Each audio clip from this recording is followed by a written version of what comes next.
It has been nearly a year since I've done any trail building. And this was my last project, this massive 9-foot kicker ramp with this big step up. And that thing is sick. It's like just as fun every single day I ride it, and I do ride it very often. Only problem is, I want to learn to do tricks. I want a 360, I want a bar spin, I want a tail whip one day. But I don't really feel like I can learn all that stuff on such a huge jump when the landing's pretty heavy. So I'm gonna build something smaller. So I picked a spot which is barely 5 meters away from the big jump, and I started digging.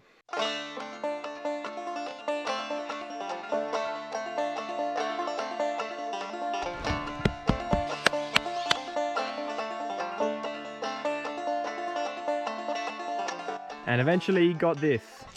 And you have not seen this jump on YouTube because I tested it at the stage it's at, and this lip doesn't feel very good, and it's very steep, very abrupt. I wanted it to be a very short lip, but also be very steep so you go high, but short and steep doesn't really match very well, so it bucked and didn't feel very good. Definitely not good enough to be learning bar spins and 360s on and stuff. So I've had a better idea, and that is to rip this takeoff out, stack it on top of the landing, stack the landing up quite a bit higher, and we're going to put a 6-foot kicker in here, 6 or 7 foot. It's still actually a fairly decent size ramp, but the gap's going to be pretty small. It's going to be steep, but the lip's going to be a lot taller, so it'll be a good kind of steep and should send you nice and high, should give you a bit of air time to try some tricks on, mulch landing, all that kind of stuff. Going to be sweet, and can't wait. So let's turn this into something way better.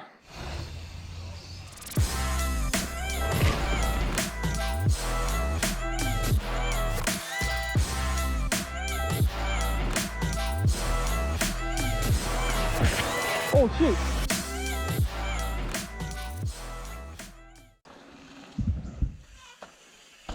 Josh has just rocked up. Yeah. Gonna get building soon, but before we build, we're gonna have a 6-sesh on the kicker ramp.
Oh mate, this thing is looking so sick. I got a bit of deja vu because it's actually a very similar method to how I built that jump, except on this one there's not a retaining wall because it's a lot smaller scale, but it looks so sweet. I cannot wait to slide a nice kicker in there because it's gonna look absolutely, like, it's gonna look so perfect. It's just gonna be elite.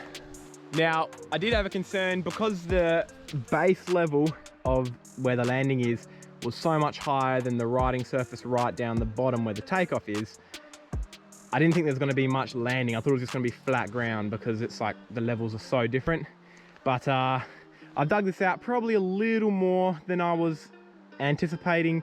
And yes, it is still a mellow landing, but yes, it's going to be so perfect for trying tricks on and bailing. It's not going to be amazing for whips and stuff like that, but I got plans for other jumps that I'm going to build, so we don't need this one to be perfect for absolutely everything. It's going to be so good for landing and stacking on 360s and bar spins and that kind of thing. It's going to be just a nice mellow landing that's not very high consequence at all. In fact, it's going to be very low consequence because I'm going to bring in some mulch to put over the whole lot. So I probably didn't need to pack the whole lot in with the shovel, but you know, it looks nice. And I have noticed in the past that if it's nice and smooth like this, the water will kind of run off a lot more instead of soak into it as it's raining.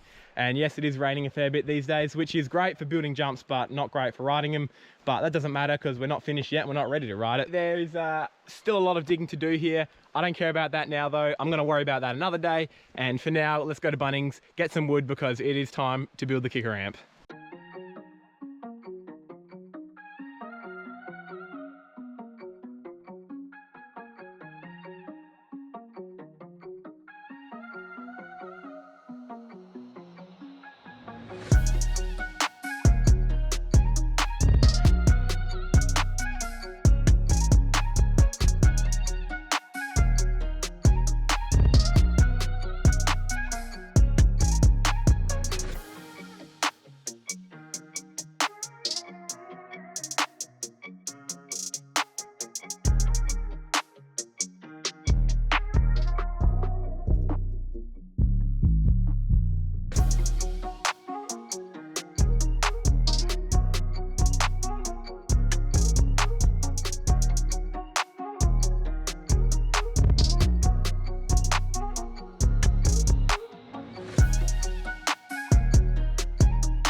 Oh yeah. The kicker ramp is looking absolutely perfect. It's by far the nicest kicker I've ever built. I mean, I haven't built a whole heap and my 9-foot is pretty sick as well, but this is quality. This is sturdy as, ain't going anywhere, and looks sweet. The ramp is looking good, but now that I've slid it into place, landing looks a bit too small. Whilst actually standing here, the lip is a tiny bit lower than the landing, but this is pretty steep. And this is a very short mellow landing, so I'm not sure how it'll go because we're going to be going so high and then to land so heavy on such a small mellow landing. I think I will give it a ride first before I change the landing, and you never know, it might feel great. And the lower the landing is, the more airtime you have because you have further to fall, which can be more dangerous as well, but we will see. The scale of the jump isn't huge, and yes, we'll be going very high, but it isn't absolutely massive like the other ones, so I don't think it'll be too bad. I'll probably ride it, and if it is a bit harsh and is a bit of a heavy landing, I'll probably just stack the landing up a bit more, which will be good then because it'll be higher, so that means it can be steeper and longer, which will be nicer, but we'll see how it rides first because I do like the look of the landing as it is. It's got a 11-foot radius, so quite steep. 67 degrees. It's going to be a booter. It's going to send you pretty high, which is sick. As you can see, the rolling is definitely not built yet. I've done a bit of work here, but it's all overgrown already, so I'm not going to do that in this video. I'm going to end the video there so I can get it out on time for you guys. This is the jump built, but now I just need to work on making it rideable. So next video I'll be working on the run-in and potentially stacking up the landing a bit more if it doesn't work out very well. So stay tuned and ready for that. I'm so excited to finally be back into trail building. It's been so long, and this is a pretty good start to this season of trail building. So hope you guys enjoyed. Thank you so much for watching, and I will see you in the next one. Ciao.